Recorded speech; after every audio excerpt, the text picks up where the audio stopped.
आजच्या आपल्या या सखोल चर्चेत तुमचं स्वागत आहे. म्हणजे मुंबईच्या हुतात्मा चौकातून आपण रोज जातो, लाखो लोक तिथून ये जा करतात. हो हो, रोजचीच गर्दी असते तिथे. अगदी. आणि तिथे त्या भव्य अशा गॉथिक ब्रिटिश इमारती आहेत, पण त्यांच्या बरोबर मध्यभागी एक थेट सोव्हिएत रशियन क्रांतीचा पुतळा उभा आहे. हे खरं तर फार कमी लोकांच्या लक्षात येतं. हो, बहुतेकांचं लक्षच नसतं तिकडे. म्हणजे एकीकडे ब्रिटिश वसाहतवादाच्या खाणाखुणा सांगणाऱ्या मुंबई विद्यापीठ आणि हायकोर्टाच्या इमारती आहेत, आणि त्यांच्या बरोबर मध्यभागी हातात मशाल घेतलेला एक रांगणा असा सोव्हिएट शैलीतील कामगार उभा आहे. खरंय, तो एक खूप मोठा विरोधाभास आहे तिथे. नक्कीच. आणि आज आपण याच वास्तूमागे आणि आपल्या महाराष्ट्र राज्याच्या निर्मितीमागे जो एक अतिशय रंजक इतिहास दडलेला आहे ना, तो उलगडणार आहोत. आपण आज काही विशिष्ट स्रोतांचा अभ्यास केलाय. हो, त्यामध्ये काही ऐतिहासिक नोंदी आहेत. लोकसत्ताचा एक अतिशय विश्लेषणात्मक लेख आहे. बॉम्बेओलॉजिस्ट नावाचा एका अभ्यासकाचा ब्लॉग आहे. ई सकाळचा एक शोध अहवाल आणि अगदी रेडिटवर हुतात्म्यांच्या यादीवर झालेली जी चर्चा आहे ना, तिचाही आपण समावेश केलाय. हो, आणि यातून एक गोष्ट खूप स्पष्ट होते की 1 मे हा दिवस केवळ राज्याचा वाढदिवस नाहीये. अजिबात नाही. या दिवसाकडे आपण अनेकदा केवळ कॅलेंडरवरची एक सुट्टी म्हणून पाहतो. पण जेव्हा आपण या सर्व स्रोतांच्या अगदी मुळाशी जातो ना, तेव्हा आपल्याला अनेक गोष्टी दिसतात. म्हणजे लाल फितीचा कारभार आणि असं बरंच काही. हो, प्रशासकीय लाल फितीचा एक संतापजनक कारभार दिसतो. कामगार वर्गाचा एक प्रदीर्घ लढा समोर येतो आणि अगदी कलाकुसरीतून घडवलेला एक राजकीय उठाव सुद्धा आपल्या समोर येतो. म्हणूनच आजचं आपलं ध्येय हेच आहे की या सुट्टीच्या पलीकडे जाऊन या सगळ्या घडामोडींमागील कार्यकारण भाव आपण समजून घ्यायचा. अगदी बरोबर. तर संयुक्त महाराष्ट्र चळवळीबद्दल बोलताना एक सर्वसाधारण समज असा असतो की ही केवळ भाषेच्या मुद्द्यावरून सुरू झालेली चळवळ होती. हो, म्हणजे मराठी लोकांसाठी मराठी राज्य, एवढंच लोकांना वाटतं. जिसचा ब्लॉग वाचताना एक वेगळंच चित्र उभं राहतं. त्यामागील खरी ठिणगी केवळ भाषिक नव्हतीच. नाही, भाषेचा मुद्दा हा त्या संघर्षाचा फक्त वरवरचा भाग होता. खऱ्या अर्थाने तो एक वर्गीय लढा होता. हे समजून घेण्यासाठी ना आपल्याला थोडं मागे, म्हणजे 1946च्या कालखंडात जावं लागेल. अच्छा, म्हणजे स्वातंत्र्याच्या आधीच. हो, भारताला स्वातंत्र्य मिळण्याची चाहूल लागली होती आणि भाषिक तत्वावर प्रांतरचना करण्याची मागणी तेव्हा जोर धरू लागली होती. पण जेव्हा जेव्हा समित्या बसल्या ना, तिथेच खरी गोम होती. म्हणजे त्या दार कमिशन आणि JVP कमिटीबद्दल बोलताय का तुम्ही? हो, अगदी त्याच. 1948चं न्यायमूर्ती SK दार कमिशन असेल, किंवा मग जवाहरलाल नेहरू, वल्लभभाई पटेल आणि पट्टाभी सीतारामय्या यांची ती प्रसिद्ध JVP समिती असेल, त्यांनी महाराष्ट्राच्या पदरात फक्त निराशाच टाकली. बापरे, म्हणजे सुरुवातीपासूनच नकार होता तर. ऑक्टोबर 1955च्या अहवालात चक्क असा प्रस्ताव दिला की मुंबई हे एक द्विभाषिक राज्य असावं, किंवा मग मुंबईला महाराष्ट्रापासून वेगळं काढून थेट केंद्रशासित प्रदेश बनवावे. एक सेकंड, म्हणजे त्यांना मुंबई महाराष्ट्राला द्यायला इतकी का भीती वाटत होती? तिथेच तर खऱ्या अर्थाने तो पैशाचा आणि सत्तेचा खेळ सुरू होता असं मला वाटतं. हो, तोच तर मुख्य मुद्दा होता. म्हणजे तत्कालीन काँग्रेसचे काही नेते होते, विशेषतः SK पाटील, आणि मुंबईतले जे धनिक उद्योगपती होते, ज्यांना आपण सामान्य भाषेत पारशी किंवा मारवाडी आणि गुजराती शेठ म्हणतो, त्यांचं मुंबईच्या अर्थकारणावर प्रचंड वर्चस्व होतं ना. हो, आणि पर्यायाने राजकारणावर सुद्धा त्यांचं खूप मोठं वजन होतं. आणि हीच ती मुख्य अडचण होती.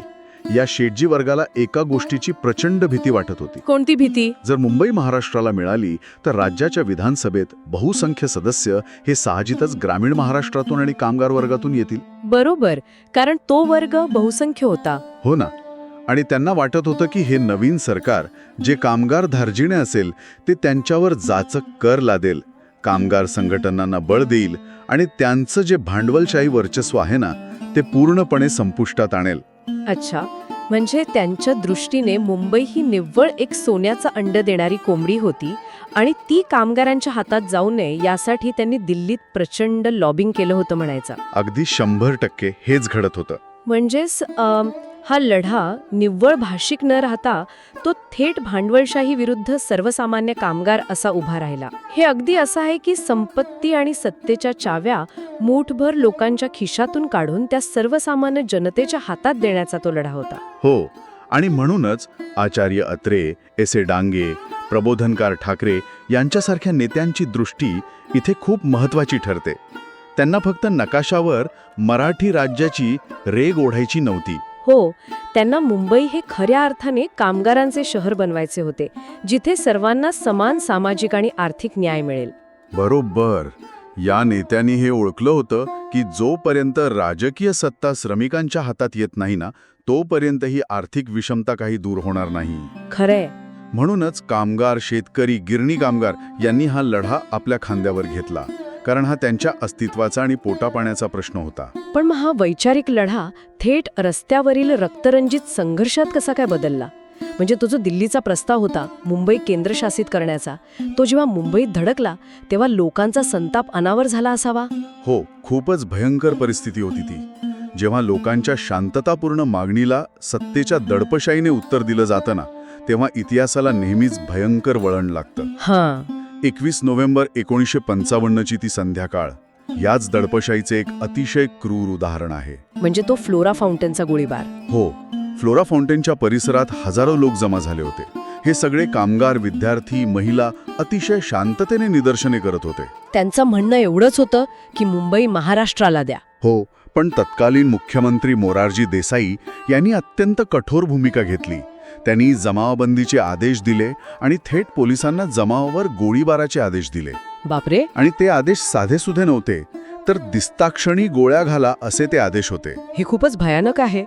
त्या फ्लोरा फाउंटनच्या परिसरात जिथे आज पाण्याचे कारंजे आहेत, तिथे तेव्हा रक्ताच्या धारा वाहल्या होत्या. हो, अतिशय विदारक दृश्य होतं ते. अधिकृत आकडेवारीनुसार आपण म्हणतो की या चळवळीत 106 जणांनी आपले प्राण गमावले.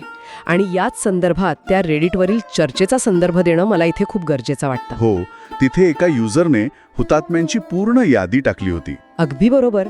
आपण नेहमी फक्त 106 हुतात्मे असा एक आकडा उच्चारून मोकळे होतो, पण ती नावं वाचल्यावर या संघर्षाचं एक वेगळंच परिमाण आपल्यासमोर येतं. हो, ती नावं पाहिली की संयुक्त महाराष्ट्राच्या लढ्याचं खरं स्वरूप लक्षात येतं. त्यात जोसेफ डेव्हिड पेजारकर, चिमणलाल शेठ, के.जे. झेवियर, मोहम्मद अली मुन्शी, वजीर अली हॉर्मसजी करसेटजी, श्यामलाल जेठानंद अशी नावं आहेत. म्हणजे ही नावे पाहिल्यावर असं जाणवतं की संयुक्त महाराष्ट्रासाठी रक्त सांडणारे केवळ एकाच जातीचे, धर्माचे किंवा भाषेचे नव्हते. अजिबात नाही. त्यात ख्रिश्चन होते, मुस्लिम होते, पारशी होते. हो. आणि चिमणलाल शेठे यांच्यासारखे गुजराती बांधव देखील होते. हो, ते स्वतः गुजराती असूनही एका न्याय्य व्यवस्थेसाठी लढत होते. हो, एका कामगारांच्या राज्यासाठी लढत होते. हा भारतीय इतिहासातील एकात्मतेचा अत्यंत दुर्मिळ क्षण होता असं मला वाटतं. नक्कीच. ते सगळे एका मोठ्या वर्गीय न्यायासाठी एकत्र आले होते. त्यांना माहीत होतं की भाषेच्या पलीकडे जाऊन कामगारांचे हक्क आणि शोषणमुक्ती हा त्यांचा समान धागा आहे. आणि यासाठीच त्यांनी छातीवर गोळ्या झेलल्या. हो. पण एक मिनिट, इथे एक खूप मोठा विरोधाभास मला दिसतोय. हां. आपण आत्तापर्यंत 106 हुतात्मे असं म्हणत आलोय. हां. पण त्या ई सकाळच्या शोध अहवालात स्पष्टपणे 107व्या हुतात्म्याचा उल्लेख आहे. हो. म्हणजे हा 107वा माणूस अचानक कुठून आला आणि ती काय प्रशासनाच्या लालफितीच्या कारभाराची भयंकर कथा आहे, ती काय आहे नक्की? हा खरोखरच या सत्तेविरुद्धच्या लढ्यातील सर्वात मोठा आणि शोकांतिक विरोधाभास आहे. ज्या सर्वसामान्य लोकांसाठी आणि ज्यांच्या बलिदानावर हे राज्य उभे राहिले, त्यांनाच आपलं बलिदान सिद्ध करण्यासाठी सरकार दरबारी तब्बल 60 वर्षे झगडावं लागले. बापरे, 60 वर्षे. हो. ई सकाळच्या बातमीनुसार कोल्हापूरचे शंकर दत्तात्रय तोरसकर हे या चळवळीतील खऱ्या अर्थाने पहिले हुतात्मा मानले जातात. पहिले हुतात्मा म्हणजे मुंबईच्या गोळीबाराच्या आधीची ही घटना आहे का? हो, अगदी बरोबर. 18 जानेवारी 1956 रोजी कोल्हापुरातील बिंदू चौकात या चळवळीची मोठी जाहीर सभा होती. तिथे पोलिसांची कारवाई सुरू झाली आणि जुना बुधवार पेठेतून येणाऱ्या कार्यकर्त्यांना रोखताना पोलिसांच्या बंदुकीची संगीन शंकर तोरसकर यांच्या थेट पोटात घुसली. अरे रे. ते अत्यंत गंभीर जखमी झाले. तब्बल 7 दिवस ते रुग्णालयात मृत्यूशी झुंज देत होते आणि अखेर 25 जानेवारीला त्यांचे निधन झाले. त्यांच्या अंत्ययात्रेला तिथे प्रचंड जनसागर उसळला होता. आणि यातली सर्वात धक्कादायक गोष्ट मला ही वाटतेय की मुंबईत जेव्हा हुतात्मा स्मारक उभारले गेले तेव्हा त्या यादीत शंकर तोरसकर यांचं नाव तब्बल 60 वर्षे नव्हते. हो, हाच तर तो लाल फितीचा कारभार आहे. ज्या माणसाने या राज्यासाठी आपला पहिला प्राण दिला, तोच या प्रशासकीय विस्मृतीचा बळी ठरला. म्हणजे विचार करा, एका माणसाने राज्यासाठी छातीवर वार झेलला आणि 60 वर्षांनंतर प्रशासन त्याच्या कुटुंबाला विचारतंय की तुमचा माणूस मेला, याचा पुरावा काय? अगदी संतापजनक आहे. हा निव्वळ लालफितीचा कारभार नाहीये, तर ही प्रस्थापित व्यवस्थेची कमालीची असंवेदनशीलता आहे. हो ना. त्यांचे पुतणे संजय तोरसकर यांनी जेव्हा मंत्रालयात याचा पाठपुरावा सुरू केला, तेव्हा त्यांना शासनाकडे त्यावेळची वर्तमानपत्रांची कात्रणे, पोलिसांच्या डायरीतील नोंदी आणि रुग्णालयाचे पुरावे गोळा करून द्यावे लागले. बापरे, म्हणजे एका कुटुंबाला आपल्या माणसाच्या बलिदानाचा पुरावा देण्यासाठी अशी कागदपत्रे गोळा करावी लागतात. हे ऐकूनच माझं डोकं चक्रावून जातंय. हो, खूपच क्लेशदायक प्रक्रिया होती ती. इतिहास हा नेहमी स्मृती आणि विस्मृतीच्या खेळातून कसा तयार होतो हे यावरून स्पष्ट दिसतं. नक्कीच. या प्रदीर्घ संघर्षानंतर अखेर 2016 साली त्यांचं नाव हुतात्म्यांच्या यादीत समाविष्ट करण्याची अधिसूचना निघाली. अच्छा, म्हणजे एवढ्या उशिरा? हो, आणि 2018च्या सुमारास त्यांचं नाव त्या स्तंभावर कोरले गेले. अशा प्रकारे हुतात्म्यांचा तो अधिकृत आकडा 106 वरून 107 झाला. ज्या माणसाला खऱ्या अर्थाने पहिली श्रद्धांजली मिळायला हवी होती, त्याला ती मिळायला तब्बल 6 दशके लागली. दुर्दैवाने. हो.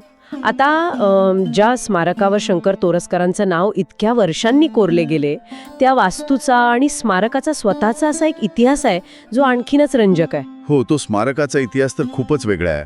लोकसत्ता आणि तो बॉम्बिओलॉजिस्टचा लेख बरोबर. या दोन्हीमध्ये सांगितलं आहे की 1963 साली संयुक्त महाराष्ट्र समितीने कांस्य स्मारक उभारले. बरोबर.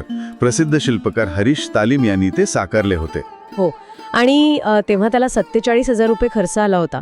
पण ह्या स्मारकाची जी शैली आहे, जिला आपण समाजवादी वास्तववाद किंवा सोव्हिएट सोशलिस्ट रिअलिझम म्हणतो, ती तिथे असणं हा एक प्रचंड मोठा वैचारिक धक्का आहे. हो, या शैलीचं वैशिष्ट्य समजून घेणं इथे खूप महत्वाचं आहे. दुसऱ्या महायुद्धानंतर सोव्हिएत युनियनमध्ये ही कलाशैली विकसित झाली होती. पाश्चात्य किंवा व्हिक्टोरियन कलेत आपण नेहमी देव, राजे किंवा अतिसुंदर पौराणिक मूर्ती पाहतो. पण समाजवादी वास्तववादामध्ये तसं नसतं. तिथे सामान्य माणूस केंद्रस्थानी असतो ना. अगदी बरोबर.